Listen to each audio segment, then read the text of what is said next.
اوریدونکو ستاسو پام راوړو د الحاج مولوي محمد یاسین فهیم صاحب د خوش پیغمبر صلی الله علیه وسلم د سپېڅلو قومندانانو خپرونو ته.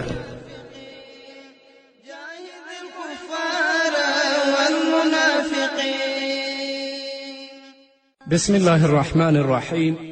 الحمد لله رب العالمين حمد الشاكرين، الصلاة والسلام على سيد الأنبياء والمرسلين سيدنا ونبينا وشفيعنا ومولانا محمد وعلى آله وأصحابه الطيبين الطاهرين. قدرمن اوریدونکو د ژوند د لارې د خپرونې مینوالو، السلام علیکم ورحمة الله وبرکاته. ستاسو روغتیا او خوشحالي د پاک رب نه غواړم، په دې هیله چې د صحت او عافیت جامې په تن ولرئ او خوشحالي مو په برخه وي. دا دی زه محمد یاسین فهیم د ژوند د لارې د خپرونې په وړاندې کولو کې ستاسو په خدمت کې یم. زموږ د نن ورځې د خپرونې موضوع بیا هم د خوش پیغمبر خواږه قمندانان. مخکینۍ خپرونه د حضرت سعد بن ابي وقاص رضی الله تعالی عنه په هکله وه. په نننۍ خپرونه کې به پاتې برخه تاسو ته وړاندې شي. کله چې پیغمبر علیه الصلاة وسلام له مکې مکرمې څخه راستون شه، نو رسول الله صلی الله علیه وسلم په همدې کال وفات شو او حضرت ابابکر صدیق رضی الله تعالی عنه د مسلمانانو په اتفاق او په اجماع باندې خلیفه وټاکل شو. حضرت سعد بن ابي وقاص هم حضرت ابابکر صدیق رضی الله تعالی عنه ته د بیعت لاس ورکه. د اسلام لومړی خلیفه حضرت ابابکر صدیق له څه د پاسه 2 کاله خلافت وروسته له نړۍ سترګې پټې کړې او پر ځای عمر فاروق رضی الله تعالی عنه د خلافت په دنده وټاکل شو. په همدې وخت کې د کورني عملیاتو پریکړه وشوه. شام او عراق ته د پوځیانو د لښکر د عملیاتو پیل وشه. امیر المؤمنین عمر فاروق رضی الله تعالی عنه د خلافت پر تخت د ټولو عربانو د جذبو اور راتازه که او د حملو لپاره یې چمتووالی ونیوه. په ځانګړې توګه یې ډیره پاملرنه د عراق لور ته وه. د عربو او د ایرانیانو ترمنځ له پخوا راهیسې تربګنۍ او اختلافات موجود ول. ایرانیانو په وار عربان تباه او برباد کړي ول. په ځانګړې توګه په عراق او د عربو په نورو سرحدي سیمو خپله قبضه کړې وه. دا د ابابکر صدیق رضی الله تعالی عنه د خلافت زمانه وه. مصعب بن حارثه رضی الله تعالی عنه د ابابکر صدیق په دربار کې حاضر شو او په عراق یې د حملې اجازه وغوښته. په دې وخت کې د عربو په ټولو سیمو کې د اسلام وړانګې ځلېدلې وې. په همدې اساس خالد بن ولید د یو لوی پوځ سره د عراق په لور روان شو. هغه په دې حمله کې ډیر ځایونه فتح کړل. له دې وروسته ابابکر صدیق رضی الله تعالی عنه خالد بن ولید ته حکم وکړ چې مصعب بن حارثه رضی الله عنه خپل ځای ناستی کړي او د شام په لور روان شي. د خالد بن ولید له روانېدو سره سم د عراق جنگ سوړ شه. چې کله خالد بن ولید د عراق نه مخ وګرځوه، نو د عراق جنگ سوړ شه. امیر المؤمنین عمر فاروق رضی الله تعالی عنه د دویم ځل لپاره بیا له سره پوځ چمتو که او ابو عبیده بن جراح رضی الله عنه یې له یو لوی لښکر سره ولیږه. دوی ایرانیانو ته په بیلابیلو جنګونو کې ماتې ورکړه او زیاتره سیمې فتح کړې او د ختیځ فرات تر ساحله پورې سیمې ونیولې. په دریم ځل بیا امیر المؤمنین عمر فاروق رضی الله عنه پوځ بیا له سره قوي که او مصعب بن حارثه رضی الله عنه ته یې د سپهسالاري دنده ور وسپارله. دوی په مویب او په نورو جګړو کې دښمن ته پرله پسې ډول ماتې ورکړه او د عراق پراخه سیمه یې تر قبضې لاندې راغله. ایرانیانو ته لا تر دې دمه د مسلمانانو د قوت او میړانې معلومات نه وه، خو دلته ایرانیانو ته د مسلمانانو د قوت او د میړانې معلومات وشه. همدې پرلپسې ډول فتحو د ایرانیانو سترګې خلاصې کړي. د ایران ولسمشر او غړو د کیاني حکومت د تقویې کولو لپاره نوي پلانونه او دسیسې په کار واچولې او د قرآن په نوم میرمنه یې له تخته کوزه کړه او پر ځای یې د ولسمشري اصلي وارث یزدګر په تخت کښېناوه او په ټول هیواد کې د اتفاق، اتحاد او جذبو لمبې راتازه کړې، تر دې چې د مسلمانانو د لاس لاندې ځایونو ته هم د سرکشي لاس ور وغځاوه. امیر المؤمنین عمر فاروق رضی الله تعالی عنه چې له دې پیښو خبر شه نو په ټولو عربو کې د هڅونې او راپارونې لپاره خطیبان او وینا کوونکي وټاکل چې دوی د خپلو ویناوو او له جذبو ډکو تقریرونو له لارې د عربو سیمې په جنګ کې د ګټون لپاره چمتو کړي. د دې کار اغیز دا شو چې په لږ وخت کې ډیر زیات مسلمانان او میړنیز ځوانان د جنګ لپاره تیار شول. سعد بن وقاص رضی الله تعالی عنه هم چې د ابابکر صدیق رضی الله عنه د خلافت د دورې یو غړی و 1000 کسان ولیږل چې ټول د تورو او غشو ویشتلو تجربه کار عسکر ول. لنډه دا چې قدرمنو اوریدونکو په لږ وخت کې له حده زیات قربانیان د جنګ لپاره چمتو شول، خو تر ټولو لویه ستونزه دا وه چې د دوی دومره لوی لښکر د مشري لپاره کوم وړ شخص په نظر نه راتللو. نو د دې مشري لپاره حضرت علي کرم الله وجهه ته وړاندیز وشو. هغه هم دومره لوی بو چې په سر وانخیست، خو د عامو خلکو په ټینګار سره عمر فاروق رضی الله تعالی عنه پخپله د دې کار لپاره چمتو شه. خو د خلافت او اهل رایه صحابه و کرام په دې کار نه و خوښ چې عمر دې دا کار په غاړه واخلي، ځکه په دې کار سره د خلافت نورې چارې همداسې پاتې کیږي. په دې وخت کې عبدالرحمن بن عوف رضی الله تعالی عنه سم د لاسه پاڅېده او وی ویل ښاغلو ما د دې کار لپاره کس پیدا که. امیر المؤمنین عمر فاروق رضی الله تعالی عنه وپوښتل څوک دی؟ عبدالرحمن بن عوف ځواب ورکړ سعد بن ابي وقاص رضی الله تعالی عنه.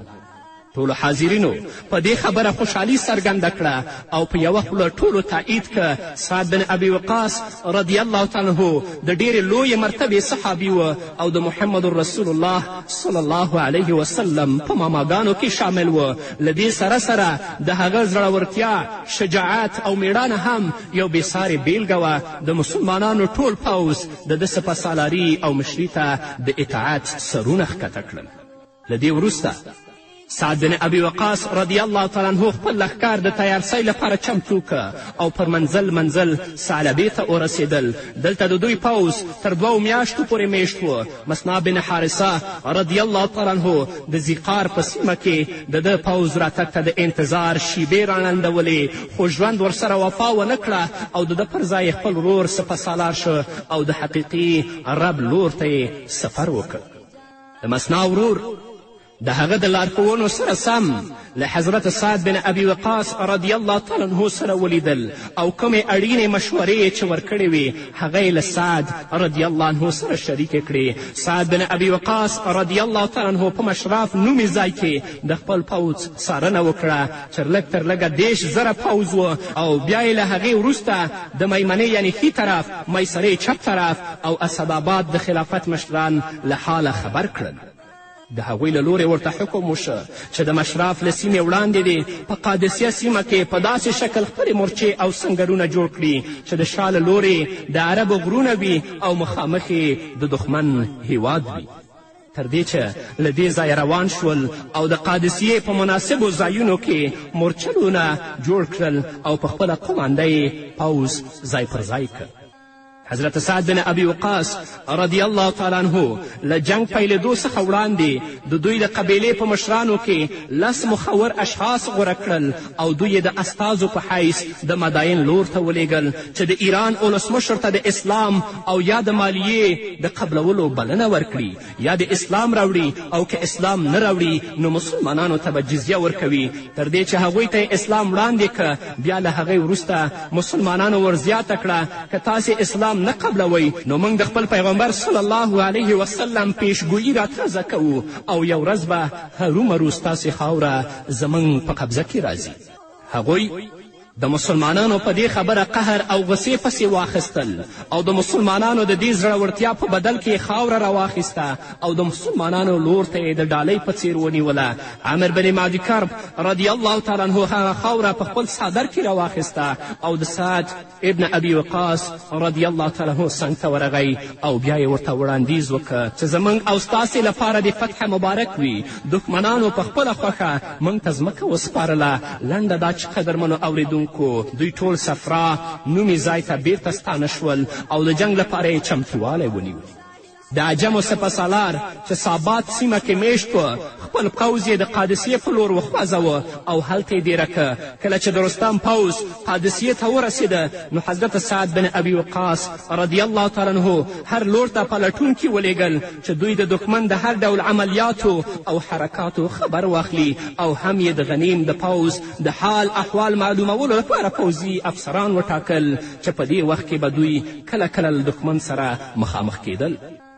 تر دې چې د شپې پر وخت دوی د غنیم په کیم کې ګزمه کوله په یو ځای کې بې شمېره اسونه ولیدل چې په منډه ځغلي. خلکو دوی پسې شاته پلټنه پیل کړه نو یو عسکر یې ونیوه. نوموړی عسکر سمدلاسه د حضرت سعد بن ابي وقاص رضی الله تعالی عنه په وړاندې اسلام قبول که او د عجمي پوځ ډیر رازونه یې رابرسېره کړل او د هغو نه حضرت سعد بن ابي وقاص رضی الله تعالی عنه خبر کړ. تر یو وخته پورې همدې کشمکش دوام درلود خو کومه جګړه لا نه وه پیل شوې. د رستم پوځ له جنګ کولو څخه ویره درلودله. هغه یو ځل بیا د سولې لپاره هلې ځلې پیل کړې. سعد بن ابي وقاص رضی الله تعالی عنه هم د ده په غوښتنه د دوی لور ته یو څو استازي ولیږل خو د حل لاره یې راونه وتله. په بیا ځل یې مغیره ولیږه.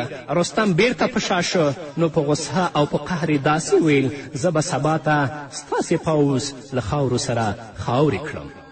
مغیره رضی الله تعالی عنه بیرته له هغه ځایه راستون شه او د رستم خبره یې حضرت سعد بن ابي وقاص رضی الله تعالی عنه ته تکرار کړه. نو حضرت سعد رضی الله تعالی عنه هم د خپل اسلامي پوځ چمتووالی ونیوه او له دوی سره د مقابلې حکم یې ورته وکړ.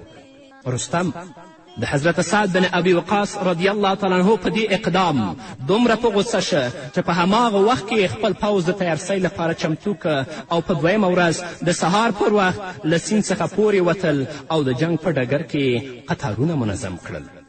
بل لور ته د سعد بن ابي وقاص رضی الله تعالی عنه په سپېڅلې قمنده اسلامي پوځ هم د مقابلې لپاره تیارسۍ ولاړ و.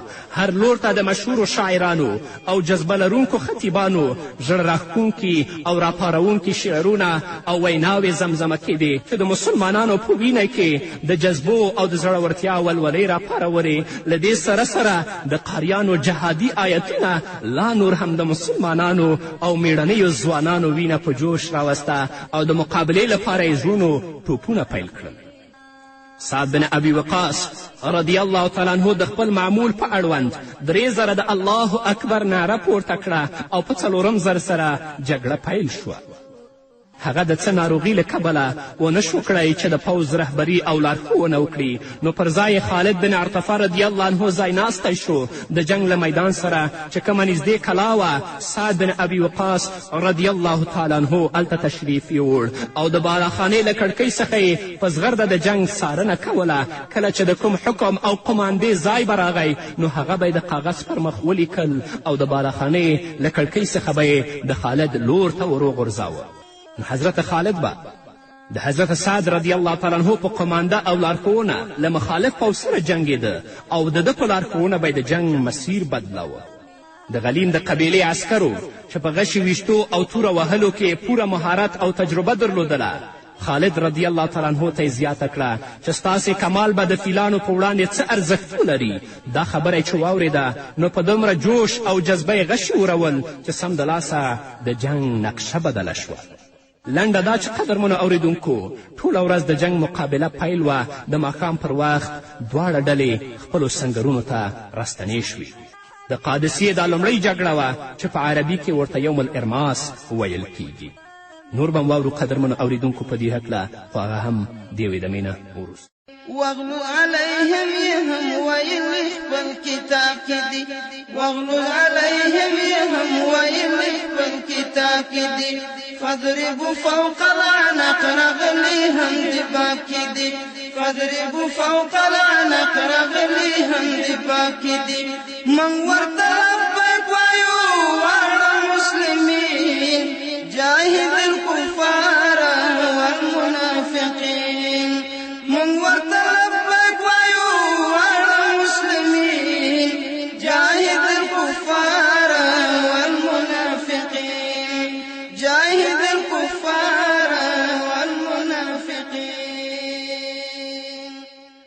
قدرمنو اوریدونکو بیا هم زموږ سلامونه او نیکې هیلې ومنئ په دې هیله چې تر دې دمه تاسو زموږ ملتیا کړې وي. په دویمه ورځ بیا جګړه پیل شوه. په دې وخت کې د مسلمانانو خواته نور مرستندوی پوځونه هم ورزیات شول.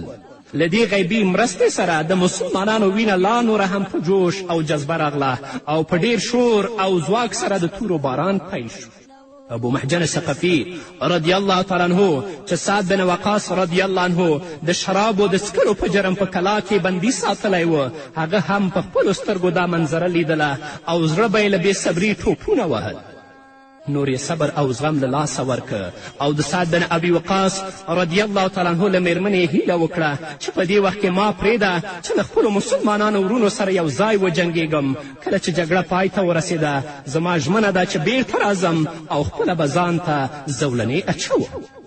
د سعد بن ابي وقاص رضی الله تعالی عنه میرمنې سلما له دې خبرې انکار وکړه نو په ډیر افسوس سره ابو محجن ثقفي دا شعرونه ولستل چې ژباړه به یې زه تاسو ته وړاندې کړم. له دې څخه به لوی غم او خواشیني نوره کمه وي چې سپاره عسکر دې تورې او نیزې وهي او زه دې په زولنو کې بندي یم. سلما رضی الله عنها چې کله دا شعرونه واورېدل نو سمدلاسه پاڅېده او د ابو محجن ثقفي له پښو یې زولنې خلاصې کړې. له هغې وروسته د سعد بن ابي وقاص رضی الله عنه پر اس باندې سپور شه او د زمري په څېر یې د جنګ ډګر ته ور ودانګل. د مخالف لورې پوځ ټول د ده زړورتیا ته لاس تر زنې ولاړ و.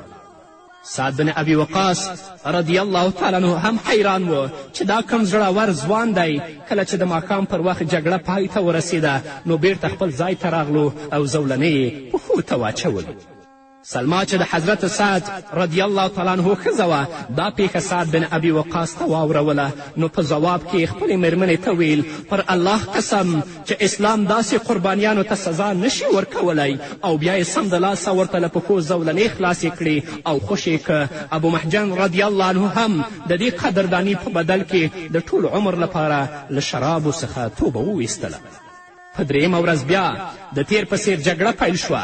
حضرت سعد بن ابي وقاص رضی الله عنه نن د وروستۍ پریکړې اراده وکړه خو د ماښام پر وخت بیا د جنګ په شور او غوغا کې کموالی او توپیر رانغی. زیاتره ستونزه د فیلانو له امله رامنځته شوې وه. هغوی به چې کله ټوپونه کړل نو د پوځ ټول قطارونه به یې یو خوا بل خوا کړل.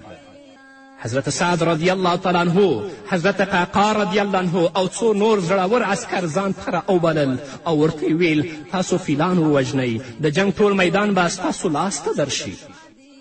هغوی له حکم سره سم په ډېرې زړورتیا او قرباني سره همداسې وکړل او د جنګ غټ غټ فیلان یې ټول ووژل. نور فیلان هم له ویرې وتښتېدل. کله چې د جنګ میدان له فیلانو څخه خالی شه حضرت سعد بن ابي وقاص رضی الله تعالی عنه په خپلې قومندې سره د پوځ لورې بل خوا واړوه او بیا یې ورته حکم وکړه کله چې زه د الله اکبر درېیمه ناره اوچته کړم نو بیا به تاسې په غلیم حمله کوئ. خو لا تر دې دمه د سعد بن ابي وقاص رضی الله تعالی عنه له خولې د تکبیر لومړۍ نعره پورته شوې وه چې حضرت قعقاع رضی الله عنه له جوش او جذبې څخه بېتابه شو او حمله یې وکړه. سعد بن ابي وقاص رضی الله عنه وفرمیل ای الله ته قعقاع ته بښنه وکړه او ته ورسره مرسته وکړه. لنډه دا چې قدرمنو اوریدونکو دا چې د ورځې له ختمېدو وروسته ټوله شپه جنګ دوام درلود خو د مسلمانانو ثبات استقلال د ایرانیانو پښې سست کړې او په شا یې وتنبول. رستم هم اړ شو چې د تېښتې لار غوره کړي خو د هلال په نوم یو مسلمان عسکر د هغه کار ورختم که او له شا له لورې سر په توره ورته قلم که. حضرت سعد بن ابي وقاص رضی الله تعالی عنه د قادسیې له جنګ وروسته د هجرت په 15 کال پر ټول عراق د قبضې کولو اراده وکړه. ایرانیانو په دې وخت کې په بابل کې پناه اخیستې وه نو د همدې له امله لومړی یې د پوځ مخه همدې لور ته کړه. هغه په خپله میړانه پر عجمو دومره رعب او دبدبه واچوله چې په لاره کې لوی لوی مشران ولیدل چې له دوی سره یې سوله غوښتله تر دې چې مسلمانانو هم ورسره سوله کوله. حضرت سعد بن ابي وقاص رضی الله تعالی عنه چې کله د مداین سیمې ته ورداخل شو نو هر لور ته شاړه ځمکه او وران ویجاړ کورونه ته سترګو کېدل. سعد رضی الله عنه له دې سیمې ډېر عبرت واخیسته او بې اختیاره یې له خولې د سورت دخان دا آیت راووته چې ژباړی تاسو ته وړاندې کوم. الله فرمایي وړاندینیو قومونو څومره ښایسته باغونه، ځمکې، پټي او رنګارنګ نعمتونه، ښایسته ښایسته کورونه پرېښودل او له دنیا څخه رخصت شول چې په همدې استوګن ځایونو کې له خوشحالي ډک ژوند تېروه او موږ د دې څیزونو مالکان د نورو قومونو خلک جوړ کړل.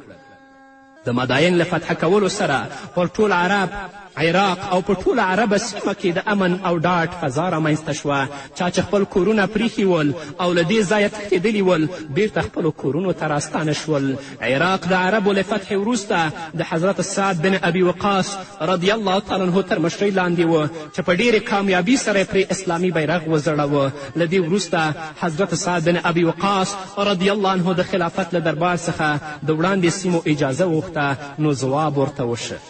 د دولت او حکومت په مقابل کې ماته د یو عسکر وینه زیاته غوره او محبوبه ده.